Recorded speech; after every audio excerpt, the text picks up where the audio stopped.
Hey survivors, welcome to Dead Matter Vlog 07. My name is Nick Z, the lead developer of Dead Matter, and I am super excited to show off some of the stuff we've been making progress on over the last couple of months.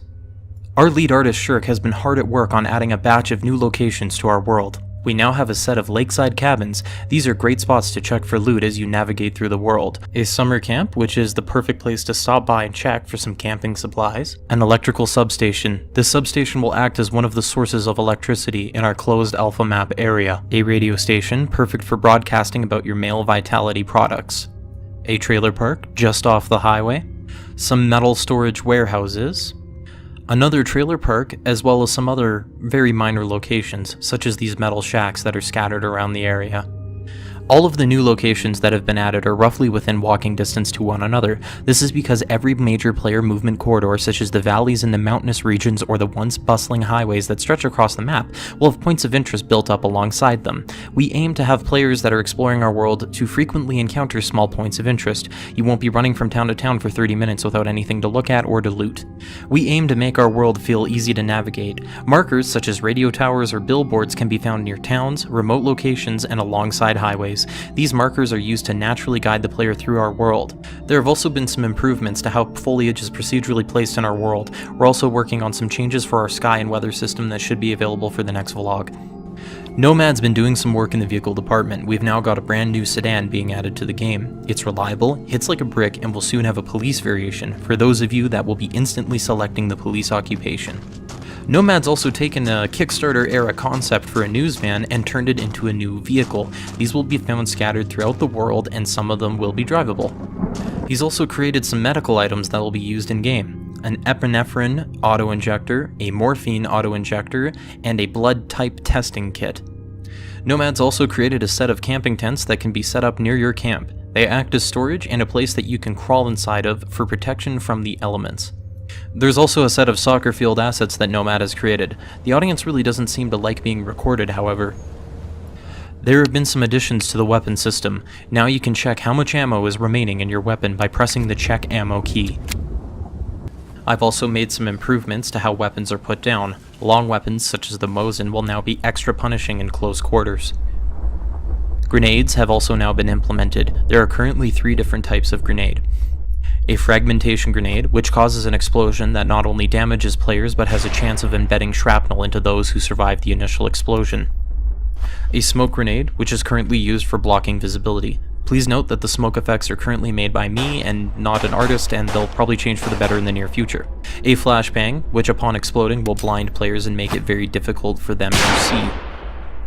All of our grenades do not use a traditional physics system and instead follow a deterministic flight path. If you can throw a grenade at the exact same angle on the exact same wall, you will get the exact same outcome every single time. Grenades are not common in Dead Matter, and we want people to be able to use them to their full effect when they find them. With some help from our talented animation lead, we've now changed how our reloading system works. Drum magazines no longer cause heartache or buggy clipping when they're being reloaded, which you might have noticed in our previous vlog. Remember the rifle from our trailer in May? After we brought on the shiny Hacksaurus, all of our existing weapon animations were canned, including those for the service rifle, and the service rifle itself. We've now got a brand new set of animations for it, and a brand new set of meshes. Same modularity as before, but we think it looks a lot better than our previous version. Weapons can now jam if they are in poor condition. They can be unjammed by hitting the reload key. We've also got a brand new laser pointer attachment, which will help players when using a weapon and not aiming down sights. These are especially useful on weapons that shine at close quarters combat. I've been working on an implementation of a new physical attribute system called SETA. SETA stands for Strength, Endurance, Dexterity, Agility. It's meant to be a reflection of your character's physical attributes. Strength is tied into maximum carry weight, as well as your maximum hit points and how much damage you deal with melee weapons. Endurance, which is responsible for maximum limb health and your resistance to poison and infection. Dexterity, which is responsible for how quickly you do things with your hands, including reloading, cycling the action on shotguns, and bolt-action rifles such as the Mosin Nagant.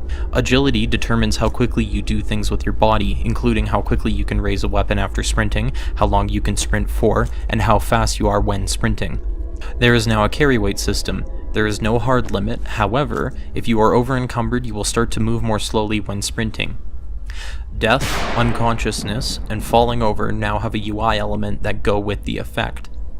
Melee weapons now have hit detection similar to Left 4 Dead 2. There's now a series of capsule traces that sweep across your screen, making melee weapons much easier to use.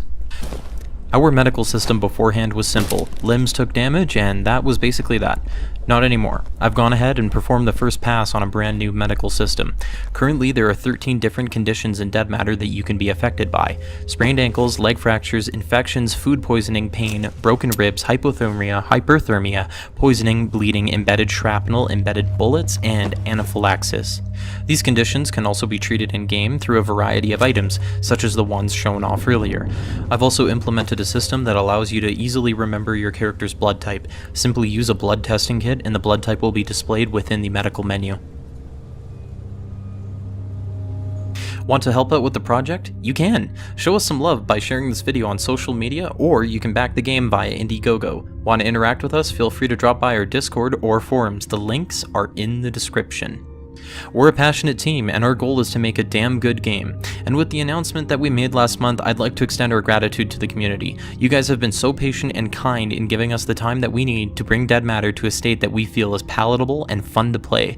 The feedback and criticism that we've received has helped us shape Dead Matter into a much better product, and we plan on keeping up with our community throughout early access and beyond our 1.0 release.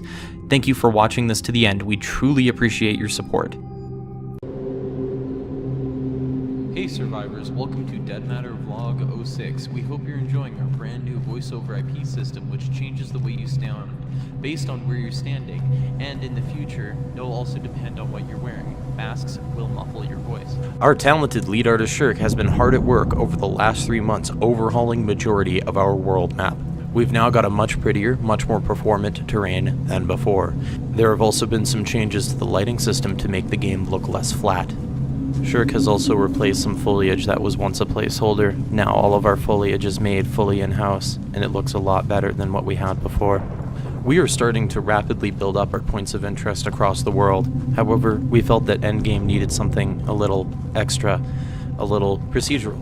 We have now added procedural bunkers that will be scattered throughout the map. The generation is seed-based and is tied to the server that you are currently connected to.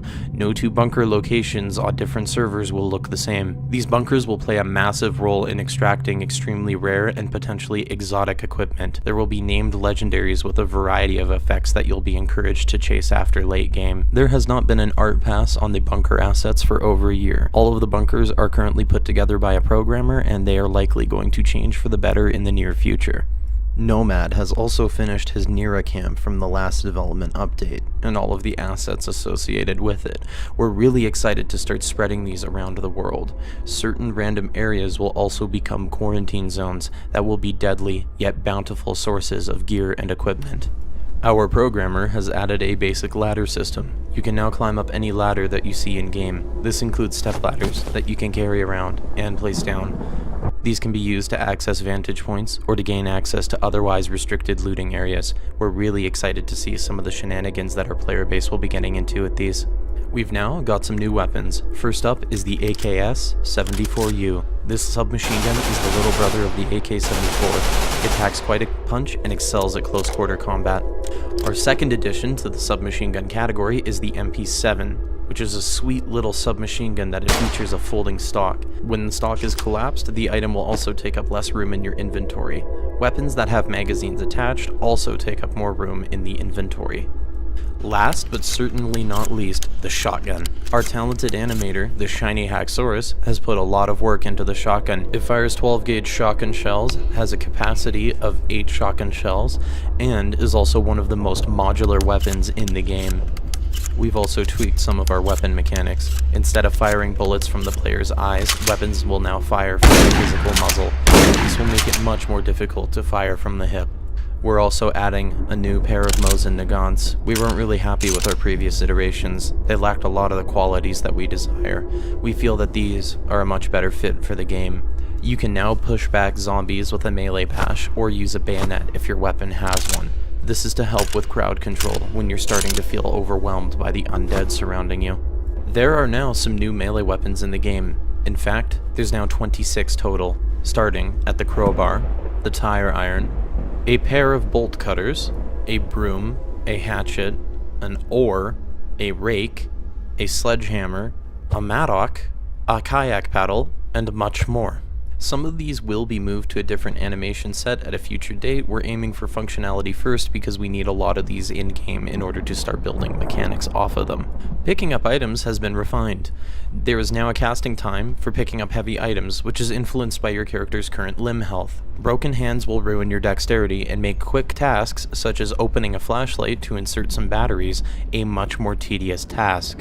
You can now place items that you're carrying by pressing B, or to place any item, you can use the place option from the item drop-down menu.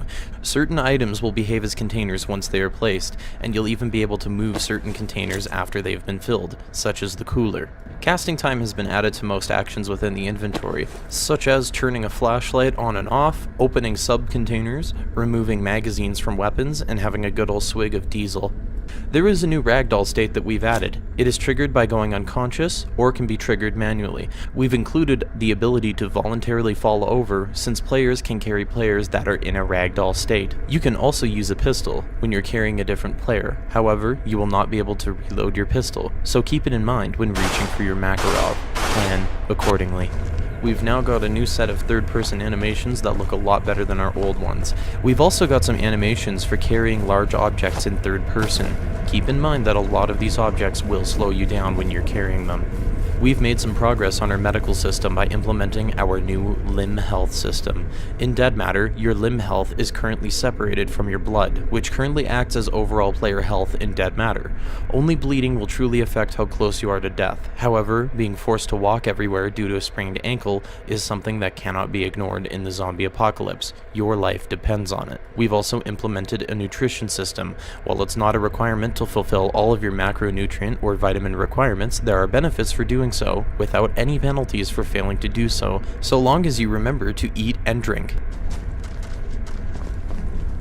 You can now shoot any jerry can or propane tank item. This also applies to when they are being carried. Keep in mind that damage from these can cause a chain reaction. The same goes for the fuel trailer. We care about our world and making sure that it feels lived in. We've added a way for you to read newspapers in-game. In the near future, we'll be adding multiple newspaper collections in order to provide a way for survivors to piece together the events leading up to the outbreak.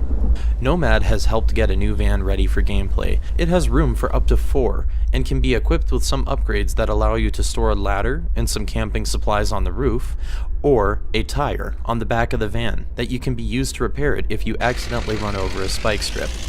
We're still working on the mechanics behind this in order to add an element of risk-reward for when you decide to fix your tires. There are now greenhouses which will allow you to grow food all year round. Just keep in mind that they'll likely be a target for bandits during the winter. In the future, we'll be allowing survivors to build their own greenhouse, alongside some additional structures, such as a guard tower and some log wall fences. If you want to get your own road named after you, or get a personalized hockey jersey, all while supporting Dead Matter, head on over to our Indiegogo page. There's a wide variety of ways to support us and some really cool once-in-a-lifetime perks for doing so. Show us some love via social media, Twitter, Facebook, our forums, and our community Discord, which is extremely active. We're a tiny, no bullshit team. Our goal is to make a damn good survival game that we actually want to play, and while we're not great project managers, we're good game developers, and we strive to continue to deliver regular updates and interact with our community. Listening to your feedback enables us to make a better game, so please stop by our forums or our Discord. We care about feedback and we listen to it. Thank you for watching this to the end. We truly appreciate your support.